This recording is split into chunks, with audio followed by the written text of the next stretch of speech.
Programang ito ay rated SPG. Striktong patnubay at gabay ng magulang ang kailangan. Maaaring may masiselang tema, lengguwahe, karahasan, sexual, horror o droga na hindi angkop sa mga bata. Mga kapamilya, uumpisahan na nga ni Olga na lasunin ang utak ni Ramon at sinulsulan niya nga si Ramon na kamuhian ang lalaking tumangay sa asawa niyang si Mokang. At wala kang kaalam-alam si Ramon na ang taong kanyang kinamumuhian ay ang tunay niyang anak na si Tanggol. At habang nagliliyab sa galit si Ramon kay Tanggol, ay ganun din naman ang nararamdaman ni Tanggol para kay Ramon. At ang gusto lang mangyari sa ngayon ni Tanggol ay makapaghiganti sa asawa ni Mokang na siya ngang si Ramon.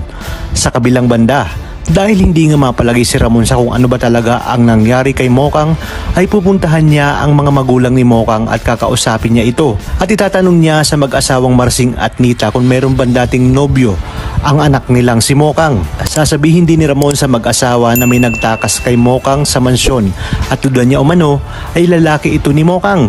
Dito na nga sinabi na mag-asawang Marsing at Nita na si Tanggol lang umano ang kaisa-isang lalaki na nagliligtas kay Mokang noon. Ngunit paano umanong mangyayari na may tumangay kay Mokang gayong nakakulong umano si Tanggol?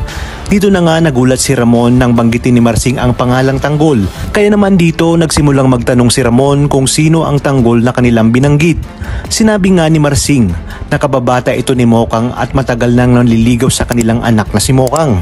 Ngunit nakulong ito dahil sa illegal na droga at ang tatay mismo niya na si Rigordy Magiba ang nagpakulong dito.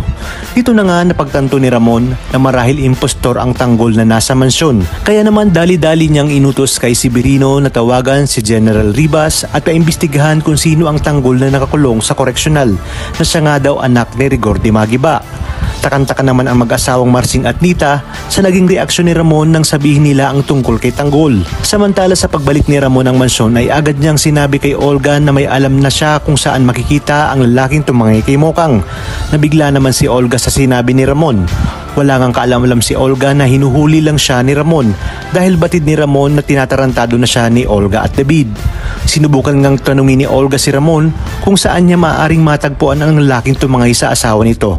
Ngunit naging matipid ang sagot ni Ramon, sabay lakad papalayo kay Olga. Sinabi nga ni Olga sa kanyang sarili na dapat mapatay niya na si Tanggol sa lalong madaling panahon dahil isa nga itong tinik sa kanyang lalamunan at sakaling magkita man ang mag-ama ay bangkay na itong makikita ni Ramon. Kaya naman mga kapamilya, pakaabangan natin ang mga susunod na tagpo dito lang sa pambansang teleserye ng sambayanan, ang FPJ's Batang Quiapo.